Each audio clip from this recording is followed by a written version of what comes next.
couple people asking similar questions to this, so here we are. It's called a hightail, and it just clips to your helmet, and all of your hair goes inside of this little baggie or hammock, whatever you want to call it. I don't know. So like whenever I put it on, I just put all my hair to the back.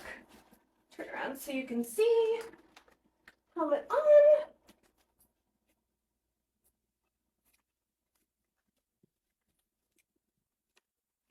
My hair's super long, so I have to pull it to the side so I can twist it all.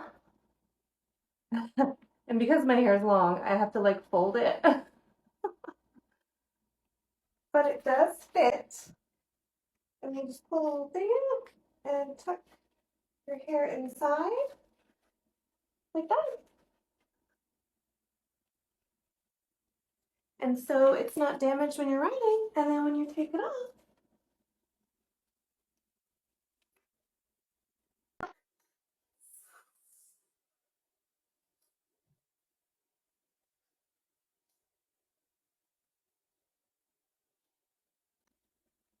and then I can wear my hair curly like this, and it stays pretty.